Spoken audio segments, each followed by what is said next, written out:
Okay, hope so कि आपको ये सारे फैक्टराइजेशन समझ में आ रहे होंगे। और आपको एक बात इसमें ये समझने के लिए बहुत ज़रूरी है कि फैक्टराइजेशन के सवाल एक ही पैटर्न पर नहीं आते हैं, अलग अलग तरीके से आते हैं। अभी हमने 3-4 पार्ट सॉल्व किए हैं, उसमें आपने देखा कि किस तरीके से हमने अलग अलग तरीके से उन्होंने क्वेश्चंस दिए थे और हमने उन्हें सॉल्व किया है।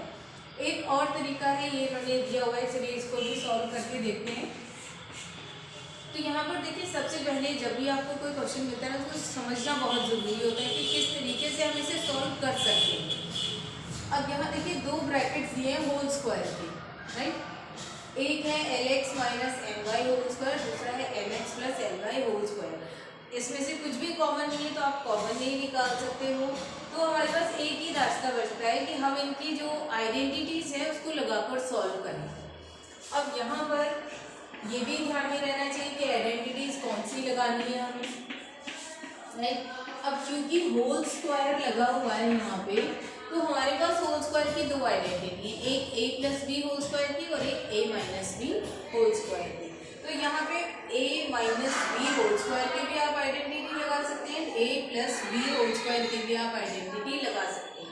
चलिए ओपन करते हैं a square a minus B whole square की आइडेंटिटी लगाते हैं इसमें, ठीक है। तो सबसे पहले a का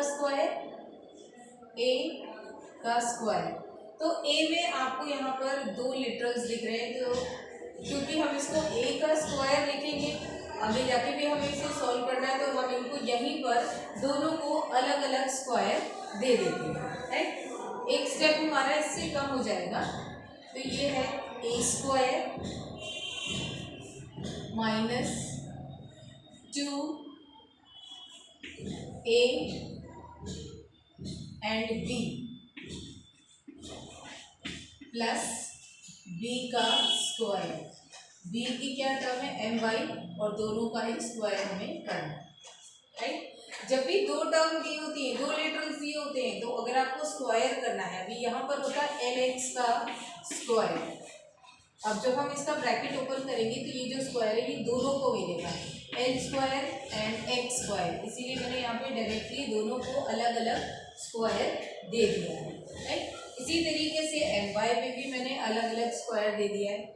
अब आगे का ब्रैकेट ओपन करते हैं a plus B whole square से, तो a square plus 2a b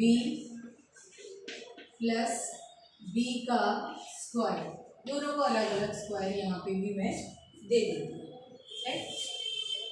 अब यहाँ देखिए दो टर्म आपको एक जैसी दिख रही होंगी, minus 2lx M Y and plus 2lx M Y. देखिए आगे पीछे लिखे हुए हैं लिटरल्स, लेकिन है सेम, l यहाँ पे भी है, यहाँ पे भी है, x यहाँ पे भी है और यहाँ पे भी है, m दोनों जगह है एंड y भी दोनों जगह है।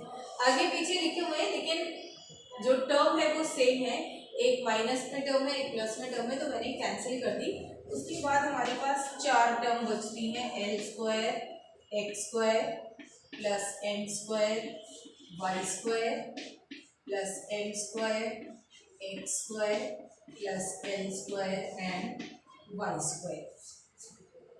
अब अगर ग्रुपिंग की बात की जाए, तो अगर आप पहली और दूसरी टर्म की ग्रुपिंग करते हैं तो इसमें से कुछ भी कॉमन नहीं मिलता है, राइट। तो हम क्या करेंगे, इनकी जो ग्रुपिंग है वो बदल देंगे। तो इनकी ग्रुपिंग कैसे बदल देते हैं, एल स्क्वायर एक्स स्क्वायर, क्योंकि यहाँ एक्स स्क्वायर है तो मैं एक्स स्क्वायर की टर्म यहाँ ले लेती हूँ, right, plus M square X square, ठीक है। और इसी तरीके से इसके बाद एल स्क्वायर वाई स्क्वायर, और यहाँ से भी मैं वाई स्क्वायर की टर्म ले लेती हूँ, एम स्क्वायर वाई स्क्वायर। अब हम इनमें से कॉमन निकाल सकते हैं दोनों में से, ठीक है। कॉमन क्या है, एक्स स्क्वायर, तो मैं यहाँ ले लेती हूँ कॉमन एक्स स्क्वायर। यहाँ एक्स स्क्वायर निकालने के बाद क्या बचा, एल स्क्वायर प्लस यहाँ एक्स स्क्वायर निकालने के बाद बचा एम स्क्वायर। सेम यही ब्रैकेट आपको यहाँ पर भी होना चाहिए, L square plus M square. अब थर्ड वाली टर्म देखिए, एल स्क्वायर ऑलरेडी अंदर है, तो बाकी क्या बचा, वाई स्क्वायर, हमने वाई स्क्वायर बाहर ले लिया और इसी टर्म के अकॉर्डिंग प्लस का साइन काट देते हैं।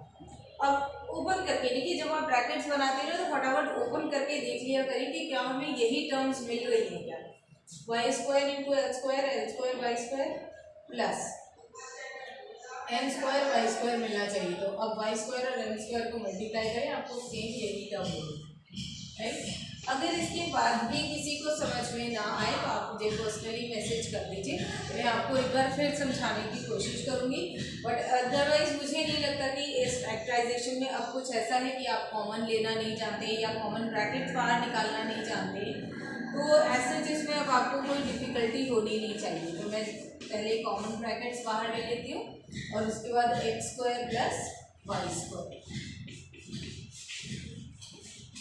So this is all in the factorization by grouping.